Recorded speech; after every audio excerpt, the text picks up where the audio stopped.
Wheeling ಒಳ ಹೊಡೆಯೋಕ್ಕಾಗಲ್ಲ ವೀಲಿ ಆಗಲ್ಲ. Weight ಇದೆ ವೆಯ್ಟ್ ಇದೆ ಕಣ ಹಿಂದ್ಗಡೆ. ಹೆಂಗೆ ಇಳಿಸ್ತೀನಿ ಸರ್? ಓಕೆ, ಮತ್ತೆ ಸಿಗೋಣ ಮತ್ತೆ.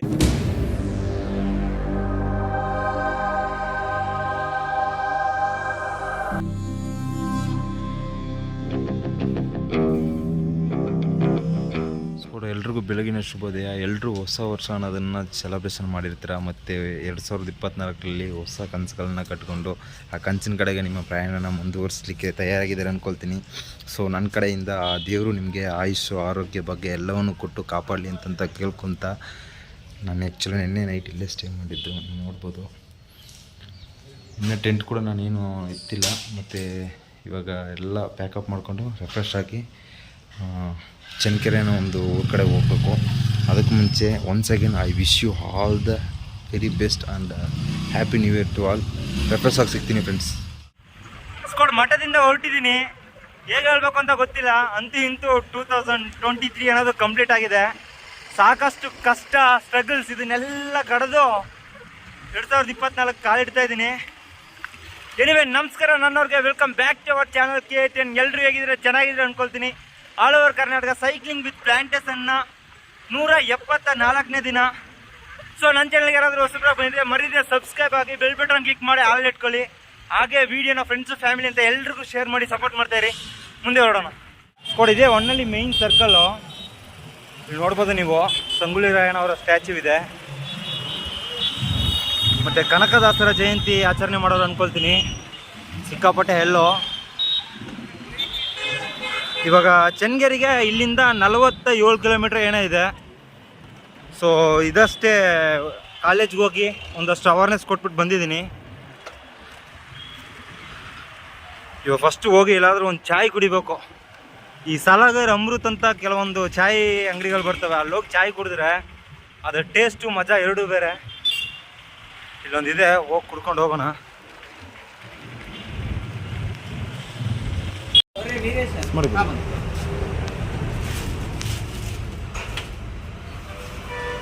ಟೀ ತಗೊಂಡಿದ್ದೀನಿ, ಕುಡಿದು ಮತ್ತೆ ಸಿಗ್ತೀನಿ.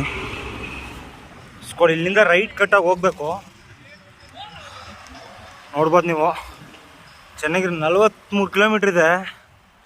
ಆಲ್ರೆಡಿ ಟೈಮು 1:30 ಆಗಿದೆ. ಎಷ್ಟು ಗಂಟೆಗೆ ಹೋಗ್ಬೋದು ಅಂದರೆ ಒಂದು 5 ರಿಂದ 6 ಗಂಟೆಗೆ ಹೋಗಿ ಸೇರ್ಬೋದು. ಮ್ಯಾಕ್ಸಿಮಮ್ ಸ್ಪೀಡಾಗಿ ಸೈಕ್ಲಿಂಗ್ ಮಾಡೋಕ್ಕೆ ಪ್ರಯತ್ನ ಪಡೋಣ. ಇನ್ನೆಲ್ಲ ಬರೀ ವಿಲೇಜೇ ಬರುತ್ತೆ ಅಂದ್ಕೊಳ್ತೀನಿ. ಕಮ್ಮರಗಟ್ಟೆ ಅಂತ ಒಂದು ಪ್ಲೇಸಿಗೆ ಬಂದಿದ್ದೀನಿ. ನೀವು ಇಲ್ಲಿ ನೋಡ್ಬೋದು, ಫುಲ್ಲು ವ್ಯವಸಾಯ ಮಾಡೋದ್ರಿಂದ ಇಲ್ಲಿ ತಮಿಳ್ನಾಡಿಂದ ಟ್ರ್ಯಾಕ್ಟರ್ಸ್ನೆಲ್ಲ ಕರ್ಕೊಬಂದು ಹುಲ್ಲು ಕಟಾವು ಮಾಡೋದು ಮತ್ತು ಭತ್ತ ಕಟ್ ಮಾಡೋದು ಇದನ್ನೆಲ್ಲ ಮಾಡ್ತಾರೆ ಇಲ್ಲಿ. ಮತ್ತು ಇನ್ನೊಂದೇನಪ್ಪ ಅಂತಂದರೆ, ಚನ್ನಗಿರಿ ತಾಲೂಕು ಅಡಿಕೆಗಂತೂ ಸಿಕ್ಕಾಪಟ್ಟೆ ಫೇಮಸ್ಸು. ನೀವು ನೋಡ್ಬೋದು, ಸುತ್ತ ಎಲ್ಲಿ ನೋಡಿದ್ರು ಬರೀ ಅಡಿಕೆನೆ. ಇದಕ್ಕೆ ಮೇಲೆ ಎಲ್ಲ ಮಲೆನಾಡು ಸೊಬಗಿರುತ್ತೆ. ನೋಡ್ಬೋದು, ಫುಲ್ಲು ಬೆಟ್ಟ ಗುಡ್ಡಗಳಲ್ಲೇ ಮನೆಗಳಿರ್ತಕ್ಕಂಥದ್ದು. ಮತ್ತು ಹಿಂದ್ಗಡೆ ನಾವು ಬರಬೇಕಾದ್ರೆ ಹೆಚ್ಚಿನ ರೀತಿಲಿ ಅಡಿಕೆ ಬೆಳೆಯನ್ನು ಬೆಳೆದಿರ್ತಕ್ಕಂಥದ್ದು. ಅಲ್ಲೊಬ್ರು ಹೇಳಿದ್ರು ನನಗೆ, ಚನ್ನಗಿರಿ ಅಡಿಕೆ ಬೆಳೆಗೆ ಫೇಮಸ್ಸು. ಮತ್ತು ನೀವು ಟ್ರಾವೆಲ್ ಮಾಡ್ಕೊಂಡು ಹೋಗ್ಬೇಕಾದ್ರೆ ಫುಲ್ಲು ಮಲೆನಾಡು ಥರನೇ ಇರುತ್ತೆ ಅಂತಂತ ಹೇಳಿದ್ರು. ಬಟ್ ವಿಲೇಜ್ ನಿಯರ್ ಬಂದರೆ ನಮಗೆ ಜೋಳ ಮಾತ್ರ ಬೆಳೀತಾರೆ. ಅದು ಬಿಟ್ಟರೆ ಮನೆಗಳಂತೂ ಮಲೆನಾಡು ಥರ ಇಲ್ಲ. ಬಟ್ ಇನ್ ಬಿಟ್ವೀನಲ್ಲಿ ನಾವು ಟ್ರಾವೆಲ್ ಮಾಡ್ಕೊಂಡು ಬರಬೇಕಾದ್ರೆ, ಅಡಿಕೆ ತೋಟದೊಳಗಡೆ ಟ್ರಾವೆಲ್ ಮಾಡಬೇಕಾದ್ರೆ ಮಲೆನಾಡು ಒಳಗಡೆ ಟ್ರಾವೆಲ್ ಮಾಡ್ತಾರೆ, ಒಂಥರ ಫೀಲ್ ಆಗುತ್ತೆ. ಯಾವ ಊರು ಅಂತ ಗೊತ್ತಿಲ್ಲ. ಹಲೋ ನಾಯಿಮರಿ ಹೆಂಗಿದೆ ಇಲ್ಲಿ, ಫುಲ್ಲು ಬೆಟ್ಟ ಮನೆಗಳಲ್ಲೇ ಇರ್ತಕ್ಕಂಥದ್ದು. ಚನ್ನಗಿರಿಗೆ ಶಾರ್ಟ್ ಕಟ್ ಯಾವುದು ಬರುತ್ತೆ? ಚನ್ನಗಿರಿಗೆ ಈ ಕಡೆನಾ? ಅಲ್ಲಿ ಬೋಡ್ಕೊಂತ ಇದೆಯಲ್ಲ ಸರ್. ಓಕೆ, ಒಳ್ಳೊಳ್ಳೆ ಟೂರಿಸ್ಟ್ ಪ್ಲೇಸ್ ತೋರ್ಸಾಗಿದ್ರೆ ವ್ಯೂಸ್ ಎಲ್ಲ ಇನ್ಕ್ರೀಸ್ ಮಾಡ್ಬೋದಿತ್ತು. ಬಟ್ ನಾವು ಜಾಗೃತಿ ಮೂಡಿಸೋದ್ರಲ್ಲಿ ಫುಲ್ಲು ಜಾಗೃತಿಯಾಗಿರೋದ್ರಿಂದ ವಿಲೇಜ್ ಕಡೆ ಎಲ್ಲ ಟ್ರಾವೆಲ್ ಮಾಡ್ಕೊಂಡು ಹೋಗ್ತಾ ಇದ್ದೀವಿ. ವಿಲೇಜಲ್ಲಿ ಏನಿರಲ್ಲ ತೋರಿಸೋ ಥರ. ಸರ್ ಹೋಗಿದ್ದು ಬರ್ತೀನಿ ಸರ್. Thank you sir. ಸ್ಕೋಡ್ ಆ್ಯಕ್ಚುಲಿ ಚನ್ನಕೆರೆಗೆ ಹೋಗ್ಬೇಕಾದ್ರೆ ವಾಲ್ಮೀಕಿ ಹೈಸ್ಕೂಲ್ ಅಲ್ಲ, ವಾಲ್ಮೀಕಿ ಹೈಸ್ಕೂಲ್ ಅಂತ ಒಂದು ಸ್ಕೂಲಲ್ಲಿ ಬಂದು ಅವೇರ್ನೆಸ್ ಕೊಟ್ಬಿಟ್ಟು ಹೋಗ್ತಾ ಇದ್ದೀನಿ. ಅಲ್ಲಿ ನೋಡಿದ್ದೀನಿ ಎಲ್ಲರೂ ಕೇಳೋರೆ ನಮ್ಮ ಸ್ಪೀಚಾ, ಬಟ್ ಯಾವ ರೀತಿ ಮಾಡ್ತಾರಂತ ಗೊತ್ತಿಲ್ಲ. ವೀಲಿಂಗ್ ಒಳ್ಳೆ ಹೊಡೆಯೋಕ್ಕಾಗಲ್ಲ, ವೀಲಿ ಆಗಲ್ಲ, ವೆಯ್ಟ್ ಇದೆ, ವೆಯ್ಟ್ ಇದೆ, ವೆಯ್ಟ್ ಇದೆ ಕಣ ಹಿಂದ್ಗಡೆ. ಹೆಂಗೆ ಇಳಿಸ್ತೀನಿ ಸರ್? ಓಕೆ, ಮತ್ತೆ ಸಿಗೋಣ, ಮತ್ತೆ ವೀಲಿಂಗ್ ಮಾಡ್ಬೇಕಾದ್ರೆ ಮಾಡೋಣ. ಓಕೆ ಬರಲಾ, ಬಾಯ್ ಬಾಯ್. ಅಲ್ಲಿ ಆದಷ್ಟು ಗಿಡ ಮರಗಳು ಹಚ್ಚಿ, ಸರಿನಾ? ಈ 2 ಕೈ ತೋರಿಸ್ತಾನ ಕಣ, ಸರಿ ಕಣ. ಹಾಂ ಓಕೆ ಬಾಯ್. ಅವೇರ್ನೆಸ್ ಎಲ್ಲ ಕೊಟ್ಬಿಟ್ಟು ಹೋಗ್ತಾ ಇದ್ದೀನಿ. ಆ್ಯಕ್ಚುಲಿ ಏನಪ್ಪ ಅಂತಂದರೆ ಈ ಕಡೆ ಫುಲ್ಲು ಬೆಟ್ಟ ಗುಡ್ಡನೇ ಇದೆ, ಮತ್ತು ನೀರಾವರಿ ಇರ್ತಕ್ಕಂಥವ್ರು ಅಡಿಕೆ ಬೆಳೀತಾ ಇದ್ದಾರೆ. ಅದು ಬಿಟ್ಟರೆ ಇನ್ನೆಲ್ಲ ಬರೀ ಮಳೆಯೇ ನಂಬಿ ವ್ಯವಸಾಯ ಮಾಡ್ತಕ್ಕಂಥದ್ದು.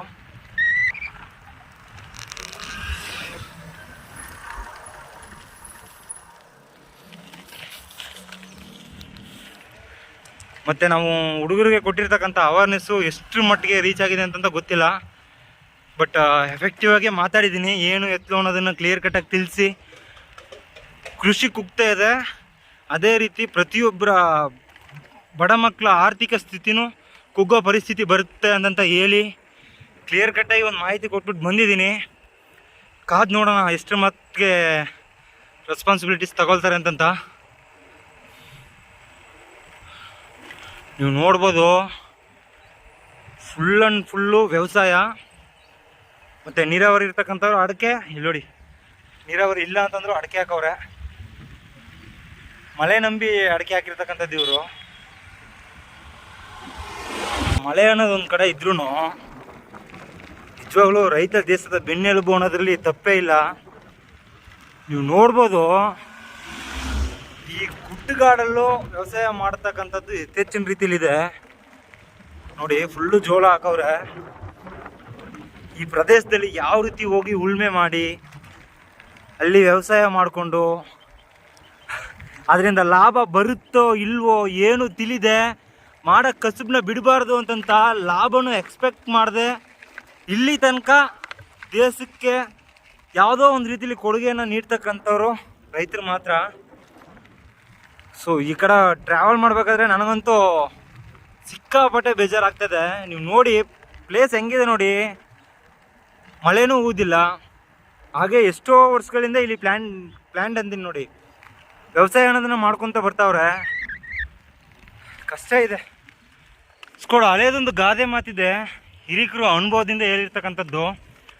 ನಾವು ತಿಂತಕ್ಕಂಥ ಅನ್ನದ ಹಗಲು ಎಷ್ಟೋ ಜನಗಳ ಪರಿಶ್ರಮದಿಂದ ಸೃಷ್ಟಿಯಾಗಿರ್ತಕ್ಕಂಥದ್ದು. ಬಟ್ ಇದು ಚಿಕ್ಕ ವಯಸ್ಸಿಂದನೂ ನನಗೆ ಗೊತ್ತಾಗ್ತಿತ್ತು, ಆದರೆ ಅಷ್ಟು ಎಫೆಕ್ಟಿವ್ ಆಗಿರಲಿಲ್ಲ. ಅಂದರೆ ಜರ್ನಿ ಸ್ಟಾರ್ಟ್ ಮಾಡಲಿಕ್ಕೂ ಮುಂಚೆ ಸಿಕ್ಕಾಪಟ್ಟೆ ಫುಡ್ ವೇಸ್ಟ್ ಮಾಡ್ತಿದ್ದೆ.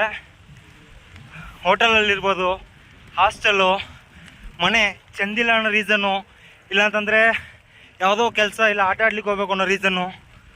ಬಟ್ ಇವಾಗ ಟ್ರಾವೆಲ್ ಮಾಡಿದ್ಮೇಲೆ ಅದು ಈ ಥರ ಪ್ರದೇಶಗಳೆಲ್ಲ ಟ್ರಾವೆಲ್ ಮಾಡಬೇಕಾದ್ರೆ ಎಫೆಕ್ಟಿವ್ ಆಗಿ ಗೊತ್ತಾಗ್ತಾಯಿದೆ. ನಿಜಕ್ಕೂ ಅನ್ನ ಮಾತ್ರ ಯಾವುದೇ ಕಾರಣಕ್ಕೂ ವೇಸ್ಟೇ ಮಾಡಬಾರ್ದು. ಕಷ್ಟಪ್ಪ, ಸಂಪಾದನೆ ಕೂಡ ಮಾಡಿಬಿಡ್ಬೋದು, ಬಟ್ ಒಂದು ಹಗಲು ಸೃಷ್ಟಿ ಮಾಡಬೇಕು ಅಂದರೆ ಹಗಲು ರಾತ್ರಿ ಕಷ್ಟಪಟ್ಟು ದುಡಿಮೆ ಮಾಡಿ ಇರೋದ್ರಲ್ಲೇ ಟಫೆಸ್ಟ್ ಟಾಸ್ಕು ಮಳೆ ನಂಬಿ ವ್ಯವಸಾಯ ಮಾಡ್ತಕ್ಕಂಥದ್ದು. ರೈತರೆಲ್ಲ ನಿಜಕ್ಕೂ ಗ್ರೇಟ್. ನೋಡಿ ಏರಿಯಾ ತಕ್ಕ ಮಟ್ಟಿಗೆ ಡೆವಲಪ್ ಆಗಿಬಿಟ್ಟಿದೆ. ಆ್ಯಕ್ಚುಲಿ ಯಥೇಚ್ಛಿನ ರೀತಿಯಲ್ಲಿ ಅಡಿಕೆ ಬೆಳೀತಾರಲ್ವಾ, ಸೊ ಹಾಗಾಗಿ ಒಳ್ಳೊಳ್ಳೆ ಮನೆಗಳು ಕಟ್ಕೊಂಡವ್ರೆ. ಮತ್ತು ಫಿನಾನ್ಷಿಯಲಿ ಸ್ವಲ್ಪ ಚೆನ್ನಾಗಿ ಬದುಕ್ತಾ ಇದ್ದಾರೆ ಅಂದ್ಕೊಳ್ತೀನಿ. ಇದು ಯಾವ ಊರು ಅಂತ ಗೊತ್ತಾಗ್ತಾ ಇಲ್ಲ. ಆ್ಯಕ್ಚುಲಿ ಇಲ್ಲಿಂದ ಎಷ್ಟು ಕಿಲೋಮೀಟ್ರ್ ಹೋಗ್ಬೇಕು ಅಂತಂದರೆ ಒಂದು 30 ಕಿಲೋಮೀಟ್ರ್ ಬರ್ಬೋದು. ಕೇಳಿ ನೋಡೋಣ ಯಾರನ್ನಾದರೂ. ತಮ್ಮ ಚನ್ನಗಿರಿ ಎಷ್ಟು ಕಿಲೋಮೀಟ್ರ್ ಹೋಗ್ಬೇಕು? ಚನ್ನಗಿರಿನ ಒಂದು 15 ಕಿಲೋಮೀಟ್ರ್ ಹೋಗ್ಬೇಕು. 15 ಕಿಲೋಮೀಟ್ರ್. ಮಧ್ಯೆ ಉಳ್ಕೊಳ್ಳೋ ಥರ ಯಾವುದು ಪ್ಲೇಸ್ ಇಲ್ವಣ್ಣ? ಮಧ್ಯೆ ಉಳ್ಕೊಳ್ಳೋ ಥರ ಯಾವುದು ಪ್ಲೇಸ್ ಇಲ್ವಾ? 8 ಕಿಲೋಮೀಟ್ರು. ಇದೇ ಅವ್ರಣ್ಣ? ಮಿಲ್ಲಿಗೇರಿನಲ್ಲಿ, ಮಲ್ಲಿಗನಹಳ್ಳಿ, ಚಾಮರಾಜನಗರ ಅಣ್ಣ. ಹಾಂ ಹೌದಣ್ಣ, ಎಲ್ಲ ಕಡೆ ಕರ್ನಾಟಕ ಎಲ್ಲ ಕಡೆನಾ? ಹಾಂ ಎಲ್ಲ ಕಡೆ. ಸರಿ ಅಣ್ಣ, ಓಕೆ. ಫ್ರೆಂಡ್ಸ್ ಎಲ್ಲ ಹೇಳ್ರಪ್ಪ, ನಾನು ಇದೇ ಥರ ಸೈಕಲ್ ತುಳ್ಕೊಂಡು ಗಿಡವ ನೆಟ್ಕೊಂಡು ಅವೇರ್ನೆಸ್ ಕೊಡಲೇಬೇಕಾ? ನಿಮ್ಗೆಲ್ಲ ಪರಿಸರ ಜಾಗೃತಿ ಯಾವಾಗ ಬರ್ತದೆ ಅಂತ ನಾ ತಿಳ್ಕೊಳಕ್ಕಿನ್ನು ವರ್ಷಗಳೇ ಆಗ್ಬಿಡ್ತಾವ. ಆ್ಯಕ್ಚುಲಿ ಈ ಪ್ರಕೃತಿ ಕಾಳಜಿ ಅನ್ನೋದು ಎಲ್ಲರಲ್ಲೂ ಉಟ್ಕೋಬೇಕು, ಎಲ್ಲರಲ್ಲೂ ಬೆಳಿಬೇಕು.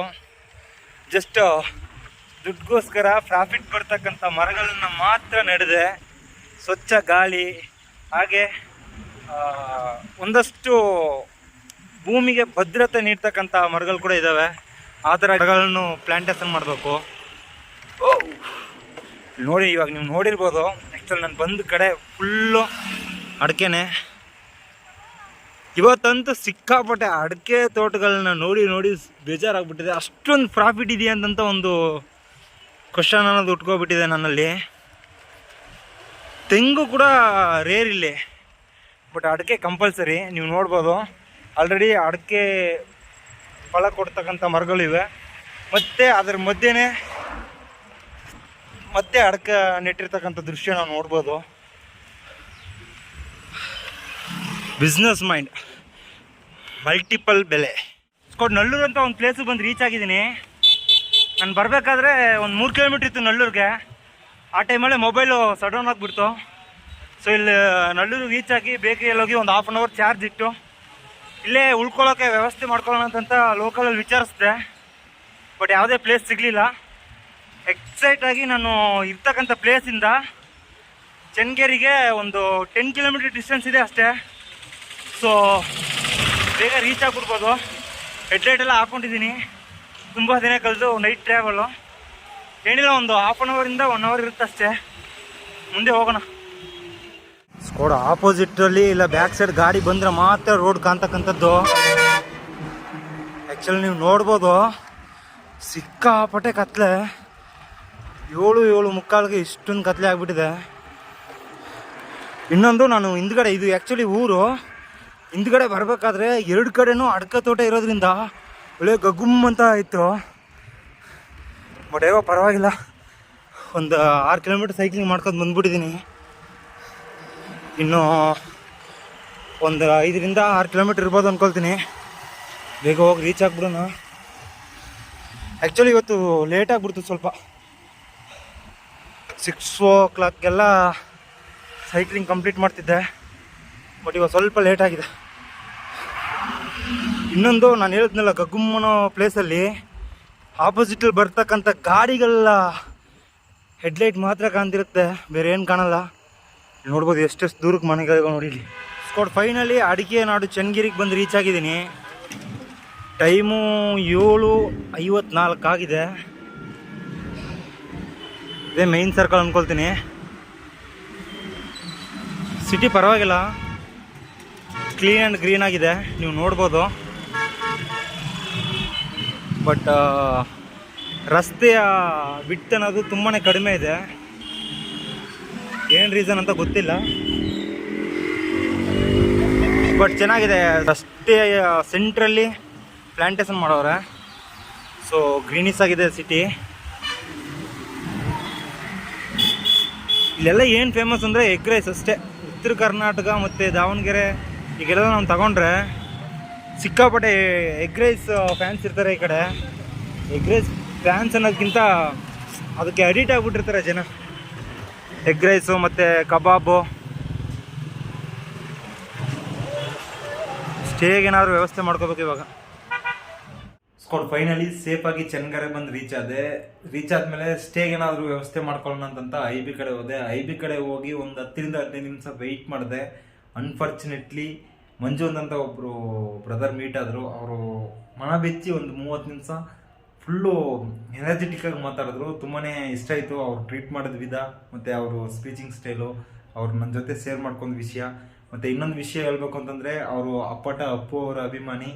ತುಂಬಾ ಖುಷಿ ಆಯಿತು. ಬಾಸ್ ಅವರ ಅಭಿಮಾನಿ ಆಗಿರೋದ್ರಿಂದ ನನ್ನ ಏನು ಉದ್ದೇಶ ಇದೆಯೋ ಅದನ್ನೆಲ್ಲ ತಿಳ್ಕೊಂಡು, ಮತ್ತು ಫ್ರೆಂಡ್ಸ್ ಆಫ್ ಫ್ರೆಂಡ್ಸ್ಗೆ ಒಂದು 10ರಿಂದ 15 ನಿಮಿಷದಲ್ಲಿ ಕಾಲ್ ಮಾಡಿ ಅವ್ರ ಏರಿಯಾಗೆಲ್ಲ ಕರ್ಕೊಂಡೋಗಿ ಇಂಟ್ರೋ ಕೊಟ್ಟು, ಮತ್ತು ಬರಬೇಕಾದ್ರೆ ಎಳ್ನೀರೆಲ್ಲ ಕುಡ್ಕೊಂಡು ಊಟ ಗೀಟ ಎಲ್ಲ ಮಾಡಿಸಿ ಸದ್ಯಕ್ಕೆ ರೂಮ್ ಎಲ್ಲ ಮಾಡಿಕೊಟ್ಟವ್ರೆ.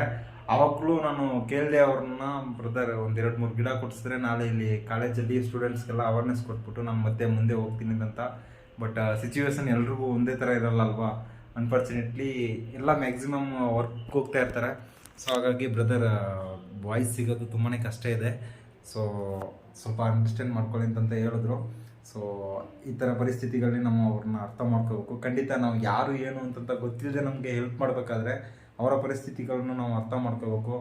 ಸೊ ನನ್ನಲ್ಲಿ ನೆಕ್ಸ್ಟ್ ಸಂಡೂರು ಬಿಟ್ಟರೆ ತುಂಬಾ ಎನರ್ಜೆಟಿಕ್ ಆಗಿ ಪಾಸಿಟಿವ್ ವೈಬ್ನ ಅದು 2024 ತುಂಬಿದ ಒಂದು ಊರು ಅಂತಂದರೆ ಚನ್ನಗೆರೆ. ಅದರಲ್ಲೂ ಬ್ರದರ್ಸು ರಾಜು ಮತ್ತು ಮಂಜು ಇನ್ನೊಬ್ಬ ಬ್ರದರ್ ಇದ್ದರು. ಅವರು ಆ್ಯಕ್ಚುಲಿ ಏನಂತ ನೇಮ್ ಕೇಳಿಲ್ಲ ನಾನು.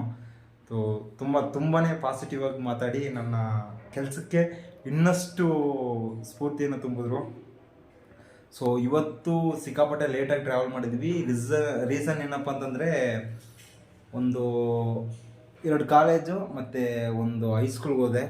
ಪ್ಲ್ಯಾಂಟೇಷನ್ ಅಂತೀನಿ, ಅವೇರ್ನೆಸ್ ಎಲ್ಲ ಕೊಟ್ಬಿಟ್ಟು ಮತ್ತು ಇದು ಸ್ವಲ್ಪ ಅಪ್ಪಿಟ್ಟು ಟ್ರಾವೆಲ್ ಮಾಡಬೇಕಾದ್ರೆ 50 ಕಿಲೋಮೀಟರ್ ಟ್ರಾವೆಲ್ ಮಾಡೋದು. ಸೊ ಹಾಗಾಗಿ ತುಂಬಾ ಸಿಕ್ಕಾಪಟ್ಟೆ ಲೇಟ್ ಆಗಿಬಿಟ್ಟಿದೆ. 8 ಗಂಟೆ ಅನ್ನೋದು ಒಂದು ದೊಡ್ಡ ಟಾಸ್ಕು. ಅದು 2024 ನೈಟ್ ಜರ್ನಿ ಫಸ್ಟ್ ಡೇನೇ. ಎನಿವೇ ಸ್ಕ್ವಾಡ್ ಏನೋ ಅಂತೂ ಇಂತೂ ನಮ್ಮ ಜರ್ನಿ ಅನ್ನೋದು 2024 ಬಂದಿದೆ. ಚೆನ್ನಾಗಿ ಆಗ್ತಾ ಇದೆ, ಏನಿಲ್ಲ. ನಿಮ್ಗಳ ಸಪೋರ್ಟು ಸತತ ಹಿಂಗೆ ಇರುತ್ತೆ ಅಂತಂತ ನಂಬ್ತಾ ಈ ವರ್ಷದಲ್ಲಿ ಆದಷ್ಟು ಒಂದಷ್ಟು ಒಳ್ಳೆಯ ವಿಷಯಗಳನ್ನ ಮಾಡೋಣಂತ ಇವಾಗ ಏನು ಮಾಡ್ತಿದ್ದೀನೋ ಅದನ್ನು ಬಿಟ್ಟು ಕೆಲವೊಂದು ವಿಷಯಗಳನ್ನ ರೆಸೊಲ್ಯೂಷನ್ ಥರ ತಗೊಂಡಿದ್ದೀನಿ. ಸೊ ಫಸ್ಟ್ ಇದನ್ನು ಮುಗಿಸಿ ಅದನ್ನು ಇಂಪ್ಲಿಮೆಂಟ್ ಮಾಡೋ ಒಂದಷ್ಟು ವಿಷಯಗಳನ್ನ ಮಾಡಬೇಕು. ಇನ್ವೆಸ್ಟ್ಕೊಡಿ ಇವತ್ತಿನ ಲಾಗ್ ವಿಡಿಯೋ ನಿಮಗೆಲ್ಲ ಇಷ್ಟ ಆಗಿರುತ್ತೆ ಅಂತ ನಂಬ್ತಾ ಮತ್ತು ನಾಳೆ ಹೊಸ ಲಾಗಲ್ಲಿ ಸಿಗ್ತೀನಿ. ಅಲ್ಲಿ ತನಕ ಎಲ್ಲರೂ ಖುಷಿಯಾಗಿ ಸೇಫಾಗಿರಿ. ಮತ್ತು ಕೊರೋನಾ ಬೇರೆ ಸಿಕ್ಕಾಪಟ್ಟೆ ಸ್ಪ್ರೆಡ್ ಆಗ್ತಾಯಿದೆ. ಮ್ಯಾಕ್ಸಿಮಮ್ ಮನೇಲಿ ಯಾರಾದರೂ ವಯಸ್ಸಾದವ್ರು ಇದ್ದರೆ, ಹಾಗೆ ನೀವು ಹೊರಗಡೆ ಏನಾದರೂ ಓಡಾಟ ಜಾಸ್ತಿ ಇತ್ತು ಅಂತಂದರೆ ಮಾಸ್ಕ್ ಯೂಸ್ ಮಾಡಿ. ಮತ್ತೆ ಸಿಗೋಣ. ಜೈ ಕರ್ನಾಟಕ. ಮತ್ತೆ